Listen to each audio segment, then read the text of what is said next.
হবে ভ্রুটাকে না ধরলে হবে নি গজি মাথাটা তুল আগে মাথা তুলতে হবে যেন আইএসি তুল। নমস্কার বন্ধুরা, কেমন আছেন সবাই? আশা করছি সবাই খুব খুব ভালো আছেন, সুস্থ আছেন। আমরাও সবাই খুব ভালো আছি। কি করতে চাও তুমি দেখি? আমার ছেলে রোজগার করতে শিখে গেছে। এই যে কি করবে? তুমি আইব্রু করবে? কিভাবে আইব্রু করে? হ্যাঁ তাহলে আমি আনিনি বলছো, আমি খালি পিলি কান ধরলুম, আমি ভুলে গেছি। ফোনটা কোথায়? আবারও একটা নতুন ভিডিওতে সবাইকে জানাই অনেক অনেক স্বাগত। তো এখন বাজে সকাল ওই 8টা মতো, অনেক সকালেই উঠেছি। আর এদিকে তার আগে দেখুন আমার দেখা দেখি রাহি করবে আইব্রো। তাই যে কোনো প্রকারে ওকে ভুলিয়ে ভালিয়ে শুধুমাত্র কপালে একটু সুতো ঠেকানো হচ্ছে, যাতে ও বোঝে যে ওকে আইব্রো করানো হচ্ছে। তো যাই হোক, এটা তো মানে একদমই হয়তো একটু হাসির ব্যাপার, কিন্তু আবার একদিকে খারাপ, কারণ মায়ের দেখে মেয়ে শিখছে, এটা একটু অন্যরকম। তো যাই হোক, এটা আমরা একটু মজা করেই নিয়েছি, আর তেমন কিচ্ছু না।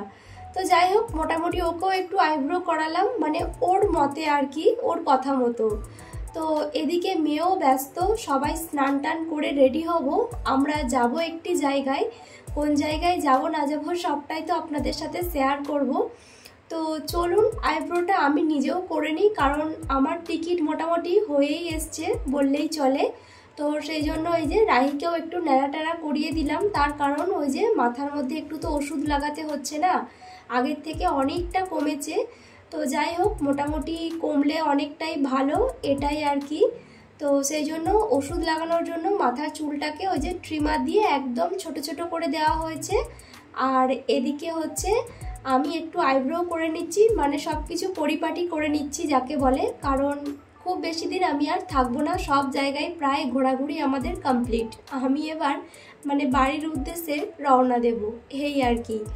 তো মোটামুটি এখন বাজে প্রায় ঠিক ওই 12টার কাছাকাছি। তো এই যে আমরা স্নান টান করে রেডি হয়ে আমি, ছোটো মা আর রাহি তিনজনে বেরোলাম। তো যাব হচ্ছে দিদার বাড়ি। দিদা মানে যে ভিডিওতে অনেকবার একটি দিদাকে দেখানো হয়েছে, মানে আমিই দেখিয়েছি আর কি, ওই দিদাটার বাড়ি। তো ওখানে গেলে আপনারা বুঝতে পারবেন কোন দিদার কথা বলছি, অনেক ভিডিওতে ছিল।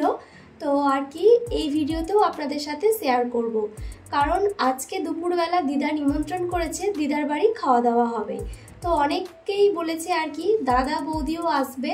তো এদিকে আমরাও যাচ্ছি, ওদিকে হচ্ছে দিদার মেয়ে জামাই সবাই আর কি আসবে। তো দিদার বাড়িতে খাওয়া দাওয়া হবে। চাইলে স্কুটি নিয়ে যেতে পারতাম, কিন্তু সেটা সম্ভব হলো না, তার কারণ স্কুটি নিয়ে বাবাই হচ্ছে একটি জায়গায় গেছে। তো ওখান থেকে বাবাইয়ের ফিরতে ওই 1টা থেকে 1:30 নাগাদ সময় লাগবে, সেই জন্য আমরা ভাবলাম একটু আগে চলে যাই, বেশ কিছুক্ষণ সময় ওখানে কাটাবো। তাই আমরা এই যে গ্রামের মধ্যে থেকে একটু রাস্তা ছিল, ওখান থেকে হেঁটে আর কি গেলাম।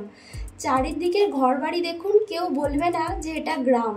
আর সত্যিই তো ঘাটালের মধ্যে একদমই মানে মেন রোডের গায়ে যে বাড়িগুলো হাই রোডের মধ্যে, তো এটাকে গ্রাম বলা একদমই চলে না।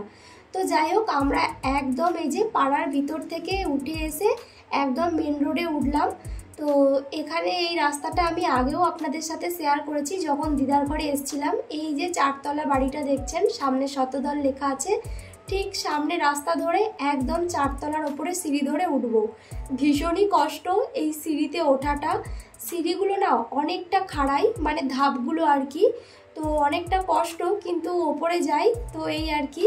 আর নিচে থেকে দিদার মানে রান্না করছে, এত সুন্দর মানে গন্ধ আসছে, কি আর বলবো। চলুন যাই।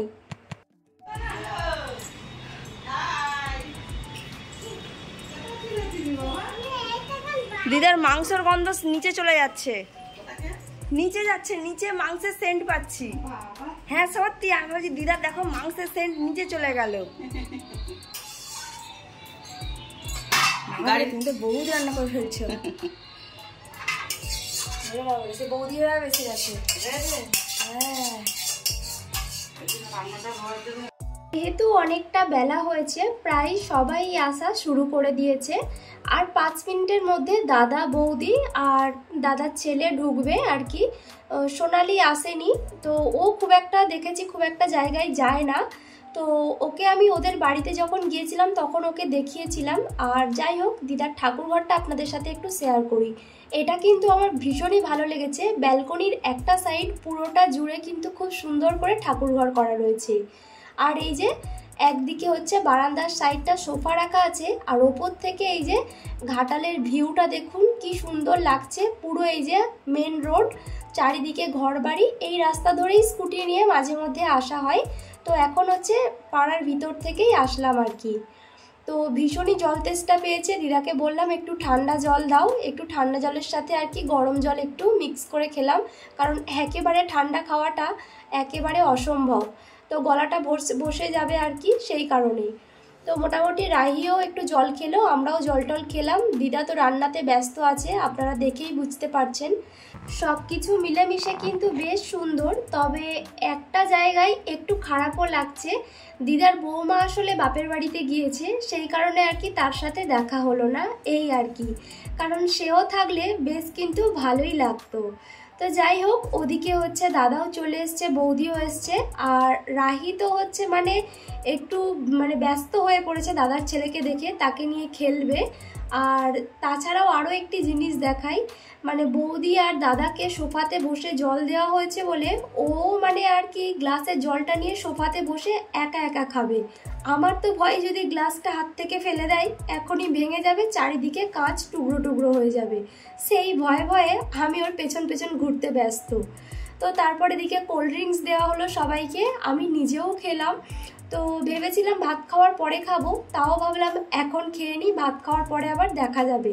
আর আমি তো এদিকে কোল্ড ড্রিঙ্কসটা খাচ্ছি, আর দিদাকে বলেই দিলাম যে দিদা একটু ভাত দাও, আর বেশি কিছু না, অল্প একটু চিকেন দাও, রাহিকে খাইয়ে দিই। কারণ অনেক বেলা হয়েছে, ওরও খিদে পেয়েছে, সেই জন্য অল্প একটু ভাত আর মাংস নিয়ে ওকে একটু খাওয়ানোর চেষ্টা করছি। কারণ একটু পরে আমরা সবাই খেতে বসবো, আর ও হচ্ছে বিরক্ত করবে, তো সেই সময় ওকে খাওয়াতে পারবো না, সেই জন্য আগে আগে ওকে একটু খাইয়ে দিলাম। তো মোটামুটি খাওয়ানোর পরে রাহিকে এখানে সবাই মিলে বসে আছি, বেশ একটু গল্প মজা মস্তি করছি।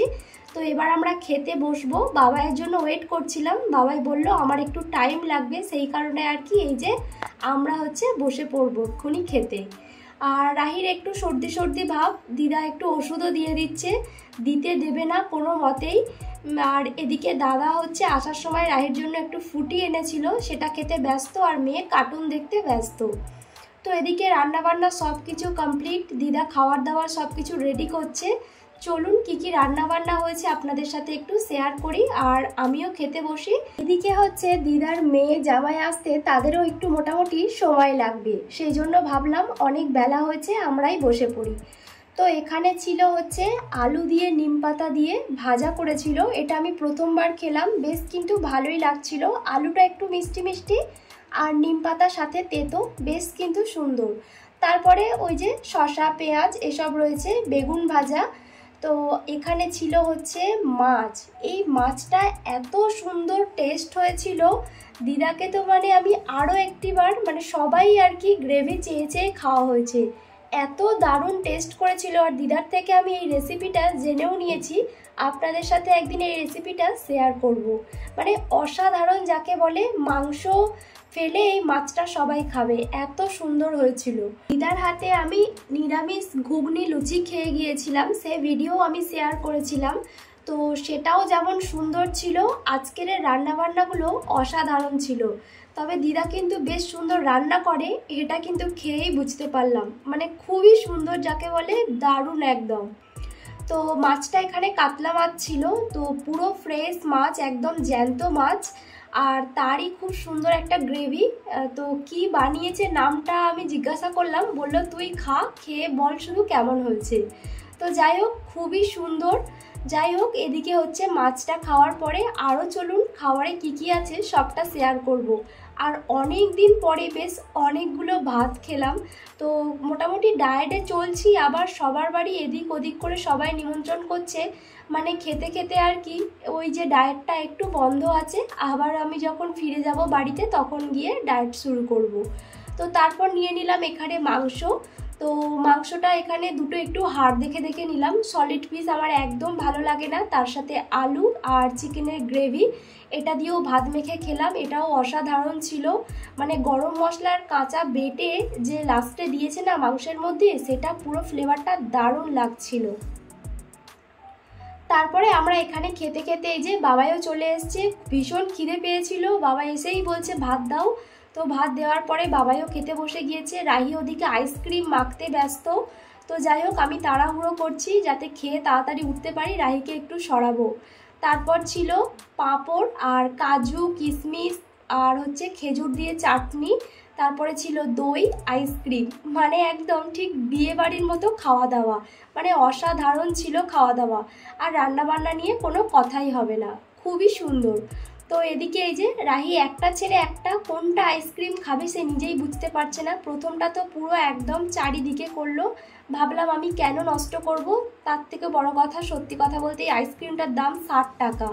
তো আইসক্রিমটা আমি কোনো মতেই নষ্ট করতে চাই না, খেয়ে নিয়েছি। আর সবাই সবার মতো আইসক্রিম খাচ্ছে। আর ওদিকে ওই যে দিদার জামাই, দিদার ছেলে আর দিদার মেয়ে সবাইও খেতে বসেছে, শুধুমাত্র দিদার বৌমাটা নেই আর নাতিটা নেই, এটাই হচ্ছে মিস করলাম। তো এদিকে এই যে সন্ধেবেলা আমরা বাড়ি যাব, হঠাৎ দিদা দুটো গেঞ্জি আর এই যে জিন্সের প্যান্ট রাহি পরেছিল দেখলেন, এটা হচ্ছে রাহিকে গিফট করলো। আমি তো অবাক, তো মানে সত্যি ছোট থাকলে যে এত গিফট পাওয়া যায় সত্যিই জানতাম না। যাই হোক পুরো মিলেমিশে কিন্তু আজকের এই ভিডিওটা কিন্তু দারুণ লাগলো।